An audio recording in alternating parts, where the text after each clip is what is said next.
नमो भगवते वासुदेवाय। आज आप सुनेंगे बृहस्पतिवार के दिन बृहस्पति देव की सभी मनोकामनाओं को पूरी करने वाली कथा। बृहस्पतिवार का व्रत रखने से, व्रत कथा को सुनने से स्त्री पुरुषों की सभी की मनोकामनाएं पूरी होती हैं, धन संपत्ति की प्राप्ति होती है, निसंतानों को पुत्र प्राप्ति होती है, परिवार में सुख शांति बनी रहती है। तो प्रिय भक्तजनों, अपने जीवन की मंगल कामना करते हुए हाथ में पीले पुष्प, हल्दी, गुड़ और चने की दाल लेकर इस कथा को श्रद्धा पूर्वक प्रसन्नचित मन से पूरा सुनिए और कथा सुनते हुए वीडियो को लाइक करके कमेंट बॉक्स में लक्ष्मी नारायण भगवान की जय जरूर लिखिए। प्राचीन समय में आर्यव्रत में दिग्विजय नामक एक राजा था। राजा दिग्विजय अपनी प्रजा की सुख दुख का बहुत ध्यान रखता। राजा के महल से कोई भी निर्धन खाली हाथ नहीं जाता था। वे प्रतिदिन भगवान बृहस्पति देव की पूजा करने के लिए मंदिर में जाया करता था। हर बृहस्पतिवार को राजा भगवान बृहस्पति देव का व्रत रखता था। भगवान बृहस्पति देव की पूजा अर्चना के बाद व्रत की कथा को सुनता था और एक ही समय भोजन करता था। लेकिन उसकी रानी राजा के पूजा पाठ व्रत को बिल्कुल भी पसंद नहीं करती थी। राजा ने उसे कई बार समझाया, लेकिन रानी के व्यवहार में कोई बदलाव नहीं आया। रानी कभी भी निर्धन को अन्न, वस्त्र आदि दान नहीं देती। इतना ही नहीं, वे राजा को भी व्रत रखने, निर्धन को धन, वस्त्र आदि दान देने के लिए मना करती थी। एक बार जंगल के कुछ हिंसक जानवरों ने राजा दिग्विजय की नगर में घुसकर लोगों को मारना शुरू कर दिया। प्रजा ने जब राजा दिग्विजय से जंगली जानवरों के उत्पात की बात कही तो वह स्वयं उनके शिकार के लिए गया। राजा दिग्विजय शिकार पर गया हुआ था। रानी महल में प्रसन्नता पूर्वक झूला झूल रही थी। उस दिन भगवान बृहस्पति देव अपना रूप परिवर्तित करके निर्धन भिक्षुक के रूप में महल के द्वार पर पहुँचे। बृहस्पति देव ने रानी से भिक्षा मांगी तो रानी क्रोधित स्वर में बोली, हे भिक्षुक, सुबह से भिक्षा देते देते तो मैं परेशान हो गई हूँ। अभी मुझे महल के बहुत से काम करने हैं। महल के कामों से अवकाश मिले तो मैं तुम्हें कुछ भिक्षा दूं। भगवान बृहस्पति देव ने कहा, हे देवी, भिक्षा देने में भला कितना समय लगता है? तुम भिक्षा देकर भी महल के कामों को पूरा कर सकती हो। भिक्षुक के वचन सुनकर रानी ने क्रोधित होकर कहा, लोगों को दान देने के लिए तो मेरे पति ही बहुत हैं। वे हर समय भिक्षुक को अन्न, वस्त्र, धन आदि दान देते रहते हैं। उनके इस तरह दान देने से मैं तो बहुत तंग आ चुकी हूँ। इससे तो अच्छा है हमारा सारा धन ही समाप्त हो जाए ताकि प्रतिदिन दान देने की कष्ट से मुक्ति मिले। रानी की बात सुनकर भगवान बृहस्पति देव मन ही मन मुस्कुराते हुए बोले, हे रानी, भगवान तुम्हारी ये इच्छा अवश्य पूरी करेंगे। तुम इस समस्या से छुटकारा पाना चाहती हो तो बृहस्पतिवार को सुबह सूर्य उदय से पहले मत उठना। जब सूर्य की तेज धूप निकल आए तभी उठना। फिर पूरे महल को गोबर से लीपकर सिर से पांव तक स्नान करना। अपने लंबे बालों को अवश्य धोना। राजा से कहना वे बृहस्पतिवार को हजामत बनवाए। राजा को भोजन में मांस मदिरा अवश्य देना। निरंतर 7 बृहस्पतिवार तक ऐसा करने से तुम्हें धन की मुसीबत से अवश्य मुक्ति मिल जाएगी। इतना कहकर भिक्षुक का रूप धारण किए भगवान बृहस्पति देव कुछ दूर चलकर अदृश्य हो गए। रानी अपने पति की दान देने की आदत से ऐसे ही बहुत परेशान हो चुकी थी। इसलिए कुछ सोचकर उसने परेशानी से छुटकारा पाने के लिए भिक्षुक की बताई बातों का पालन करने का निश्चय किया। राजा ने रानी को ऐसा ना करने के लिए कहा, लेकिन रानी अपनी जिद पर अड़ी रही। उसने राजा को धमकी दी, यदि तुमने मेरी कथा अनुसार काम नहीं किया तो मैं महल छोड़कर चली जाऊंगी। रानी की इस बात से राजा बहुत डर गया, क्योंकि रानी के महल छोड़ देने से पूरे राज्य में उसकी बदनामी हो सकती थी। विवश हो राजा को रानी की बात स्वीकार करनी पड़ी। 3 बृहस्पतिवार के बाद उसे कुछ करने की जरूरत ही नहीं पड़ी, क्योंकि तीसरे बृहस्पतिवार को ही सारा धन समाप्त हो गया था। राजा का अन्न भंडार खाली हो गया था। दूसरों को अन्न, वस्त्र दान देने वाला राजा खुद अन्न के अभाव में भूखा मरने लगा। उस समय राजा ने अपनी रानी से कहा, रानी, अब मैं इस नगर में नहीं रह सकता। यहाँ तो हम किसी से भिक्षा भी नहीं मांग सकते, इससे हम अपमानित होंगे। मैं अब परदेश जा रहा हूँ, वहाँ कोई काम धंधा करूँगा, शायद हमारे भाग्य बदल जाएं। यह कहकर रानी को महल में छोड़कर राजा धन कमाने के लिए परदेश चला गया। परदेश में उसने जंगल से लकड़ी काट कर लाने और नगर में बेचने का काम शुरू कर दिया। इधर रानी को कई कई दिन खाने को कुछ नहीं मिलता था, अतः रानी अपने अच्छे दिनों की याद करके आंसू बहाती रहती। एक दिन रानी ने भूख से परेशान होकर अपनी दासी से कहा, दासी, समीप के नगर में मेरी एक बहन रहती है, वे बहुत धनवान है, तो उसके पास जाकर 5 सेर अनाज ले आ। उस अनाज से कुछ दिन तो पेट भरेगा, उसके बाद कहीं मेहनत मजदूरी करके काम चलाएंगे।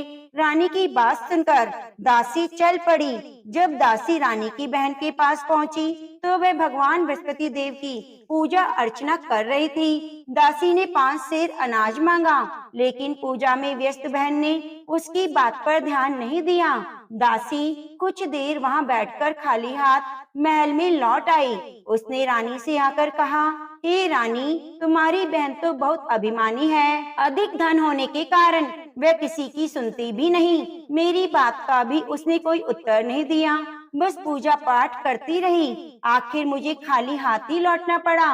रानी ने उदास मन से कहा, दासी, जब बुरे दिन आते हैं तो कोई सहायता नहीं करता, अपने भी मुंह मोड़ लेते हैं, ये सब हमारे भाग्य का दोष है। उधर पूजा पाठ के बाद रानी की बहन ने जब दासी की ओर देखा तो वह वहां से जा चुकी थी। बहन ने सोचा, अवश्य मेरी बहन पर कोई विपत्ति आ पड़ी है, तभी तो उसने दासी को भेजकर 5 सेर अनाज मंगवाया है। यह सोचकर वह एक घोड़ा गाड़ी पर सवार हो रानी से मिलने चल पड़ी। रानी के महल में पहुंचकर उसने कहा, बहन, मुझे क्षमा करना, जब तुम्हारी दासी आई थी उस समय मैं बृहस्पति देव की पूजा कर रही थी, इसलिए पूरी व्रत कथा सुने बिना मैं उठ नहीं सकती थी। बृहस्पति देव का पूजन समाप्त करके जब मैं उठी तो तुम्हारी दासी वहां से लौट आई थी। रानी ने बहन को सारी दुख भरी कहानी सुनाकर कहा, मैंने दासी को 5 सेर अनाज लाने के लिए भेजा था। बहन ने रानी की कहानी सुनकर कहा, बहन, मैं बृहस्पतिवार का व्रत रखकर भगवान बृहस्पति देव की पूजा करती हूँ। भगवान बृहस्पति देव सबका कल्याण करते हैं। तुम भी भगवान बृहस्पति देव का स्मरण करके अपने महल के किसी कक्ष में जाकर देखो, शायद कहीं अनाज रखा मिल जाए। बहन की बात सुनकर रानी ने मन में सोचा, उसकी धनवान बहन अवश्य ही उसका उपहास कर रही है, लेकिन भगवान बृहस्पति देव का नाम लेकर वह महल के एक कक्ष में गई। उस कक्ष के अंधेरे कोने में एक घड़ा रखा हुआ था। रानी ने उसमें हाथ डालकर टटोला तो सचमुच उस घड़े में अनाज भरा हुआ था। रानी बहुत हैरान हुई। उसने अपनी बहन से कहा, हे बहन, मुझे भी भगवान बृहस्पति देव के व्रत की विधि बताओ, अब मैं भी उनका व्रत रखा करूंगी। तब बहन ने उसे बताया, हे रानी बहन, बृहस्पतिवार को सूर्य उदय से पूर्व उठकर स्नान करके बृहस्पतिवार का व्रत रखना चाहिए, लेकिन उस दिन सिर नहीं धोना चाहिए। चने की दाल, मुनक्का या किशमिश लेकर केले के वृक्ष के पास जाकर उसकी जड़ में भगवान बृहस्पति देव की पूजा करनी चाहिए। घी का दीपक जलाकर रखना चाहिए। उस दिन एक ही समय भोजन करें।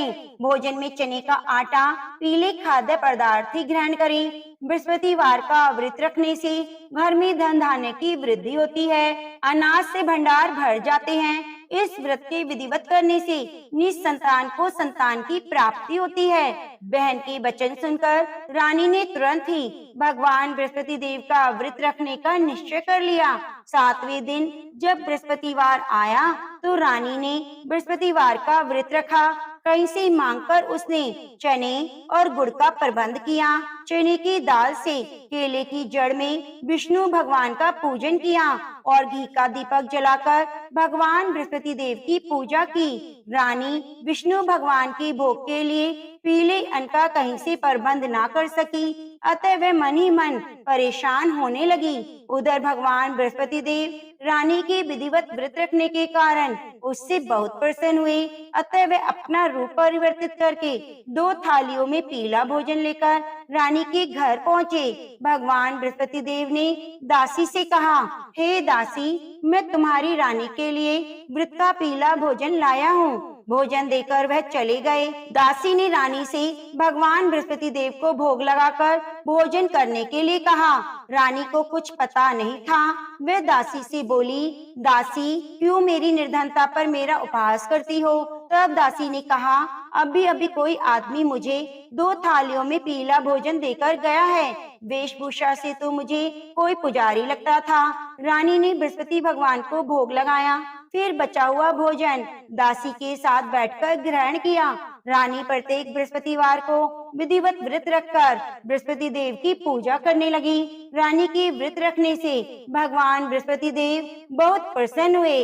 रानी के महल में धन की वर्षा होने लगी। कुछ ही दिनों में रानी के पास काफी धन एकत्रित हो गया। उसकी अन्न के भंडार भी भर गए। इतना सब कुछ होने से रानी पुनः पहले की तरह आलसी और अभिमानी हो गई। एक दिन रानी ने किसी भिक्षुक को आलस्य के कारण खाली हाथ लौटा दिया तो दासी ने कहा, रानी जी, आप फिर पहले की तरह धन संपत्ति पाकर आलसी हो गई हो। निर्धन को अपने द्वार से खाली हाथ लौटाना अच्छा नहीं होता। भगवान बृहस्पति देव की अनुकंपा से हमें अत्यधिक धन और अन्न मिला है, इसलिए आलस्य छोड़कर हमें निर्धनों को दिल खोलकर दान देना चाहिए। दान देने से आपके परिवार का नाम होगा और भगवान बृहस्पति देव प्रसन्न होकर आपका कल्याण करेंगे। दासी की बात सुनकर रानी ने निर्धनों को फिर से दान देना शुरू कर दिया। कई निर्धन ब्राह्मणों को दान देकर उनकी कन्याओं के विवाह में सहायता की। रानी की सब जगह प्रशंसा होने लगी। धन संपत्ति मिलने के बाद रानी को राजा की याद सताने लगी। रानी ने एक दिन दासी से कहा, दासी, पता नहीं मेरे स्वामी परदेश में किस हाल में हो गए, मुझे अब उनका पता लगाना चाहिए। रानी ने पूजा के समय भगवान बृहस्पति देव से प्रार्थना की कि उसके पति को जल्दी घर लौटने का स्मरण कराएं। उसी रात भगवान बृहस्पति देव परदेश में रह रहे राजा दिग्विजय के स्वप्न में आकर बोले, हे राजन, तुम अपने नगर को लौट जाओ, तुम्हारी रानी तुम्हें याद कर रही है। राजा सुबह उठकर लकड़ियां काटकर लाने जंगल की ओर चल पड़ा। जंगल से गुजरते हुए वह सोचने लगा कि रानी की गलती से उसे कितने दुख भोगने पड़े हैं। राजपाट छोड़कर परदेश में आकर रहना पड़ा है। जंगल से लकड़ियां काटकर नगर में बेचकर गुजारा करना पड़ा। उसी समय बृहस्पति भगवान एक सन्यासी के वेश में राजा के पास पहुँचे। भगवान ने राजा से पूछा, हे लकड़हारे, तुम किस चिंता में डूबे हुए हो? राजा ने दुखी मन से अपनी सारी बात उस सन्यासी को बताई। उसकी कथा अनुसार सन्यासी ने कहा, हे लकड़हारे, तुम्हारी पत्नी ने भिक्षुक को धन नहीं देने के कारण आलस्य किया था। इससे भगवान बृहस्पति देव क्रोधित हो गए थे। उनके क्रोधित होने से तुम्हारी ऐसी हालत हुई है। लेकिन अब चिंता करने की कोई बात नहीं। तुम घर लौटकर विधिवत भगवान बृहस्पति देव का व्रत रखना आरंभ कर दो। बृहस्पति देव का व्रत रखकर चने की दाल और गुड़ को जल से भरे बर्तन में डालकर केले के वृक्ष की पूजा करो। उसके बाद व्रत की कथा सुनो। स्वयं भी व्रत कथा कह सकते हो। इस प्रकार व्रत करने से भगवान बृहस्पति देव तुम्हारी सभी मनोकामनाएं पूरी करेंगे। राजा ने सन्यासी से कहा, हे सन्यासी, मैं भगवान बृहस्पति देव की पूजा करना तो चाहता हूँ, लेकिन लकड़ियाँ काटकर बेचने से बस अपना पेट ही भर पाता हूँ। भगवान की पूजा के लिए धन कहाँ से लाऊं? राजा की बात सुनकर सन्यासी का रूप धारण किए भगवान बृहस्पति देव ने कहा, भगवान बृहस्पति देव का स्मरण कर तुम जंगल में जाकर लकड़ियाँ काटना, फिर उन्हें नगर में ले जाकर बेचना। तुम्हें इतना धन मिल जाएगा कि तुम अपने भोजन के साथ गुड़ और चने भी खरीद सकोगे। यह कहकर सन्यासी ने भगवान बृहस्पति देव की कथा लकड़हारे को सुनाई। प्राचीन समय में बसंतपुर नगर में एक निर्धन ब्राह्मण रहता था। ब्राह्मण की कोई संतान नहीं थी। उसकी पत्नी बहुत फूहड़ औरत थी। वह सुबह काफी धूप निकलने के बाद उठती थी। प्रतिदिन स्नान भी नहीं करती। भगवान की पूजा करने की तो कभी सोचती भी नहीं थी। सुबह उठते ही वह पहले भोजन करती। घर में सफाई करना उसे कतई पसंद नहीं था। ब्राह्मण अपनी पत्नी के इस आचरण से बहुत दुखी रहता था। भगवान की अनुकंपा से उस ब्राह्मण की पत्नी गर्भवती हुई और उसने 10वें महीने में एक सुंदर कन्या को जन्म दिया। निर्धन ब्राह्मण कन्या के जन्म से बहुत दुखी हुआ। धीरे धीरे ब्राह्मण की कन्या बड़ी होने लगी। बचपन से ही उस कन्या की रुचि भगवान विष्णु की पूजा में थी। वह प्रातः उठते ही स्नान आदि करके भगवान विष्णु की पूजा करने मंदिर में जाती थी। बृहस्पतिवार को व्रत रखकर विधिवत पूजा पाठ करती थी। फिर पढ़ने के लिए पाठशाला जाती थी। घर से चलते हुए वह मुट्ठी भर जौ लेकर जाती और रास्ते में थोड़े थोड़े जौ गिराती जाती थी। जब वह पाठशाला से घर लौटती तो जौ के दाने सोने में बदले हुए मिलते। लड़की सभी सोने के दाने बीन लाती थी। एक दिन जब वह सोने के दानों को साफ कर रही थी तो उसकी माँ ने कहा, बेटी, सोने के दाने साफ करने के लिए सोने का सूप होना चाहिए। अगले दिन बृहस्पतिवार था। उसने भगवान बृहस्पति देव की पूजा करते हुए प्रार्थना की, हे भगवान, यदि मैंने आपका व्रत विधिवत किया हो तो मुझे सोने का सूप दे दो। भगवान बृहस्पति देव ने उसकी मनोकामना पूरी करने का वचन दिया। पाठशाला से लौटते समय उसे रास्ते में एक सोने का सूप पड़ा हुआ मिला। घर लौटकर सोने का सूप अपनी माँ को दिखाकर वह सोने के दाने साफ करने लगी। उस सुंदर लड़की को सोने के सूप में जौ साफ करते देखकर राजकुमार उस पर मोहित हो गया। महल में लौटकर राजकुमार ने राजा से उस लड़की से विवाह करने की इच्छा प्रकट की। तो राजा ने ब्राह्मण को महल में बुलाकर राजकुमार से उसकी लड़की के विवाह की बात कही। ब्राह्मण शहर तैयार हो गया। धूमधाम से उस लड़की का विवाह राजकुमार से हो गया। दुल्हन बनकर ब्राह्मण की लड़की महल में चली गई। लड़की के चले जाने से ब्राह्मण फिर निर्धन हो गया। उसे कई कई दिन तक भोजन नहीं मिलता था। बहुत दुखी होकर ब्राह्मण एक दिन अपनी लड़की के पास गया। अपने पिता से निर्धनता का समाचार सुनकर उसने बहुत धन देकर पिता को विदा किया। उस धन से ब्राह्मण के कुछ दिन तो आराम से गुजर गए, लेकिन जल्दी ही सारा धन समाप्त हो गया। फिर भूखों मरने की नौबत आ गई। ब्राह्मण अपनी लड़की से धन लेने के लिए महल में पहुंचा।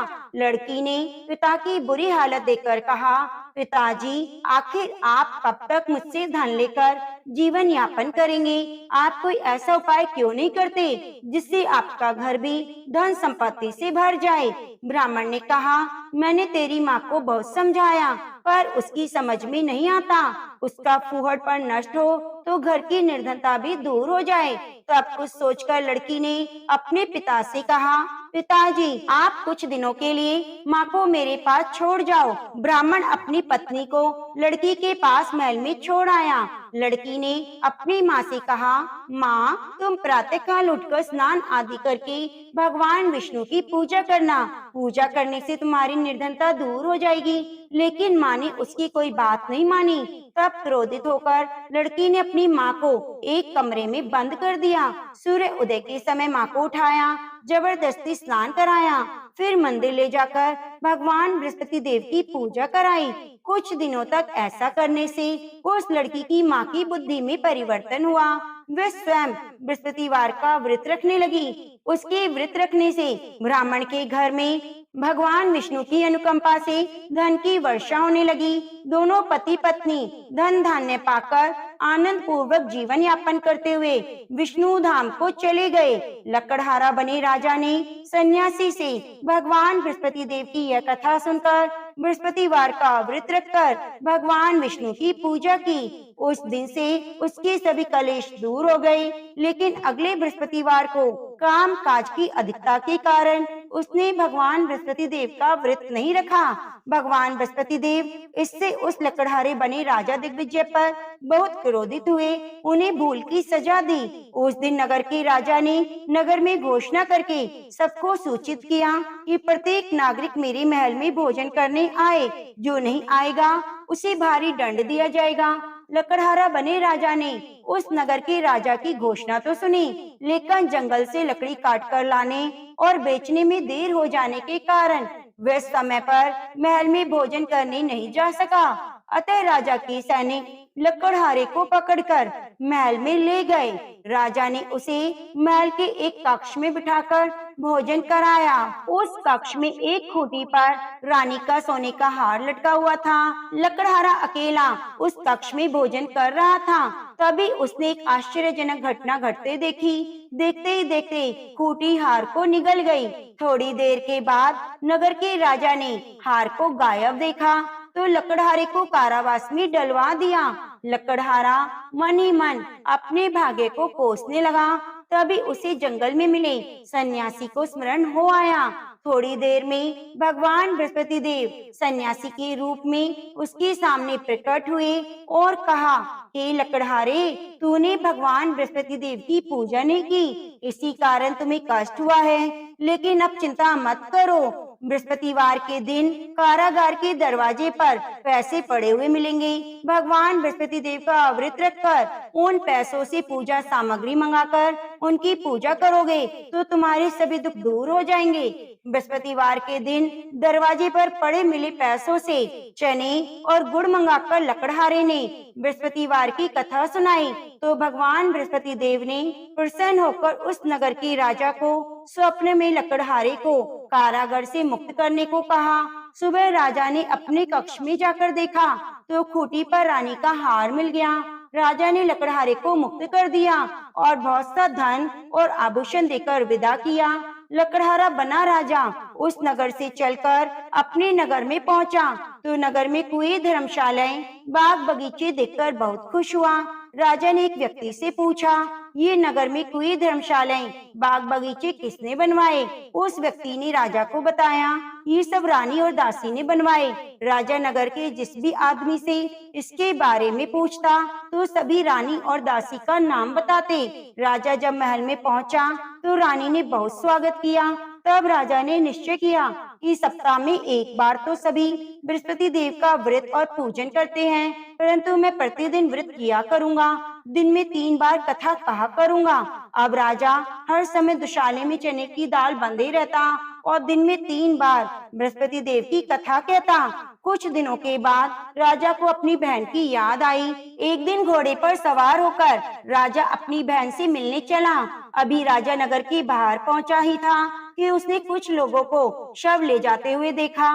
राजा को याद आया कि आज उसने किसी को बृहस्पतिवार की कथा नहीं सुनाई। राजा ने उन लोगों को रोककर कहा, भाइयों, आप शव ले जाने से पहले मेरी बृहस्पतिवार की कथा सुन लो। लोगों ने राजा पर क्रोधित होते हुए कहा, तुम पागल तो नहीं हो गए? लेकिन कुछ बूढ़े लोगों ने कहा, अच्छा भाई, साथ चलते चलते तुम अपनी कथा सुना लो। राजा ने चलते हुए आधी कथा ही सुनाई थी कि शव हिलने लगा। राजा की पूरी कथा सुनते ही शव उठकर बैठ गया। लोगों ने हैरानी से दांतों तले उंगली दबाई। अगले बृहस्पतिवार से भगवान बृहस्पति देव का व्रत रखने और कथा सुनने का निश्चय कर लिया। घोड़े पर सवार राजा चलते हुए किसान के पास पहुंचा। किसान अपने खेत में हल चला रहा था। उसे देखकर राजा ने कहा, अरे भाई, पहले मुझसे बृहस्पतिवार की कथा सुन लो। किसान झुंझुलाकर बोला, हे भाई, तुम देखते नहीं हो, जितनी देर में मैं तुम्हारी कथा सुनूंगा उतनी देर में तो मैं पूरे खेत में हल चला लूंगा। राजा निराश होकर चलने लगा। तभी किसान के बैल लड़खड़ाकर जमीन पर जा गिरे। किसान के पेट में जोरों का दर्द होने लगा। किसान की पत्नी जब खाना लेकर आई तो उसने किसान से इस बारे में पूछा। किसान ने घुड़सवार की पूरी कहानी सुनाई। किसान की पत्नी दौड़ती हुई राजा के पास पहुंचकर हाथ जोड़कर बोली, भैया, मैं तुम्हारी कथा सुनने को तैयार हूँ। राजा ने उसके साथ खेत पर पहुंचकर बृहस्पतिवार की कथा सुनाई। कथा समाप्त होते ही बैल उठकर खड़े हो गए और किसान के पेट का दर्द भी ठीक हो गया। राजा बहन के घर पहुंचा, उसकी बहुत आवा भगत हुई। अगले दिन सुबह उठकर राजा ने देखा घर के सभी लोग भोजन कर रहे हैं। किसी भूखे को बृहस्पतिवार की कथा सुनाए बिना राजा भोजन नहीं करता था। उसने बहन से कहा, बहन, क्या घर में कोई ऐसा व्यक्ति है जिसने अभी तक भोजन ना किया हो? उसकी बहन बोली, भैया, हमारे घर में तो क्या, आपको पूरे नगर में कोई ऐसा व्यक्ति नहीं मिलेगा जिसने सुबह सुबह भोजन ना किया हो। तब राजा ने बहन के घर से निकलकर उस नगर में बिना भोजन किए व्यक्ति की तलाश की। एक गडरिये के घर में उसका बेटा बीमार होने के कारण भूखा रह गया था। राजा ने उस बेटे को जाकर बृहस्पतिवार की कथा सुनाई। कथा सुनते ही गडरिये का बीमार बेटा ठीक हो गया। सबने राजा की बहुत प्रशंसा की। एक दिन राजा ने अपनी बहन से कहा, बहन, अब हम अपने घर को जाना चाहते हैं, तुम भी मेरे साथ चलो, कुछ दिन वहाँ रहकर लौट आना। राजा की बहन ने अपनी सास से पूछा तो सास ने ताने देते हुए कहा, बहू, मायके जाना, अकेली जाना, मेरे पोतों को लेकर नहीं जाना। तुम्हारे भाई की कोई संतान नहीं है, कहीं तुम्हारी भाभी मेरे पोतों पर कोई जादू टोना ना कर दे। दूसरे कक्ष में बहन की सास की बात सुनकर राजा बहुत दुखी हुआ और अकेला ही अपने नगर को लौट पड़ा। जब वह अपने नगर पहुंचा तो रानी ने राजा से कहा, आप तो अपनी बहन को लाने गए थे, फिर बहन को क्यों नहीं लाए? राजा ने दुखी होते हुए कहा, रानी, हम निसंतान हैं, इसलिए हमारे घर कोई आना पसंद नहीं करता। रानी ने राजा को समझाया, हे प्राणनाथ, हमें बृहस्पति देव ने सब कुछ दिया है, अब भगवान बृहस्पति देव हमें संतान भी अवश्य देंगे। बृहस्पतिवार को विधिवत व्रत रखते हुए राजा रानी ने भगवान बृहस्पति देव से संतान के लिए प्रार्थना की। कुछ दिनों के बाद उन्होंने स्वप्न में दर्शन देते हुए कहा, हे राजन, तेरी मनोकामना पूरी होगी। एक सप्ताह बाद रानी गर्भवती हुई। 10वें महीने के आरंभ में रानी ने एक सुंदर पुत्र को जन्म दिया। राजा रानी जीवन पर्यंत बृहस्पतिवार का व्रत रखते रहे। उनके घर में धन की वर्षा होती रही। आनंद पूर्वक जीवन यापन करते हुए राजा रानी भगवान बृहस्पति देव की अनुकंपा से मोक्ष को प्राप्त कर सीधे वैकुंठ धाम में पहुंच गए। बृहस्पतिवार को विधिवत व्रत रखकर जो स्त्री पुरुष भगवान विष्णु की पूजा करता है, उसकी सभी मनोकामनाएं पूरी होती हैं। तो प्रेम से बोलिए, बृहस्पति देव की जय, लक्ष्मी नारायण भगवान की जय। शांतिकारं भुजंग शयनम पद्मनाभं सुरेशम विश्वधारं गगन सदृशं मेघवर्णं शुभांगं लक्ष्मीकांतं कमलनयनं यो विद्याने गम्यं वंदे विष्णुं भव्यहरणं सर्वलोकैकनाथं। प्रिय भक्तजनों, अब आइए सुनते हैं बृहस्पति देव की आरती। ओम जय बृहस्पति देवा, स्वामी जय बृहस्पति देवा, छिने छिने भोग लगाऊं कदली फल मेवा। ओम जय बृहस्पति देवा, तुम पूर्ण परमात्मा, तुम अंतर्यामी, स्वामी तुम अंतर्यामी, जगत पिता जगदीश्वर, तुम सबके स्वामी। ओम जय बृहस्पति देवा, चरणामृत निज निर्मल, सभी पातक हरता, स्वामी सभी पातक हरता, सकल मनोरथ दायक, कृपा करो भरता। ओम जय बृहस्पति देवा, तन मन धन अर्पण कर, जो जन शरण पड़े, प्रभु जो जन शरण पड़े, प्रभु प्रकट तभी होकर आकर द्वार खड़े। ओम जय बृहस्पति देवा, दीन दयाल दयानिधि भक्त हितकारी, पाप दोष सभी हरता, भव बंधन हारी। ओम जय बृहस्पति देवा, सकल मनोरथ दायक, सभी संशय हारी, विषय विकारी मिटाओ, संतन सुखकारी। ओम जय बृहस्पति देवा। जो कोई आरती तेरी प्रेम सहित गावे, जेठानंदी आनंद कर सो निश्चय फल पावे। ओम जय बृहस्पति देवा। ओम जय बृहस्पति देवा। ओम जय बृहस्पति देवा।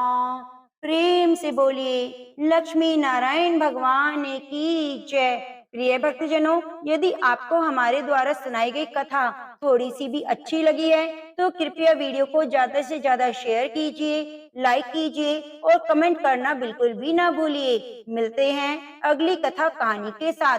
बगल में बनी घंटी को भी दबा लीजिए, जिससे आने वाली प्रत्येक कथा की नोटिफिकेशन आपको सबसे पहले मिल सके।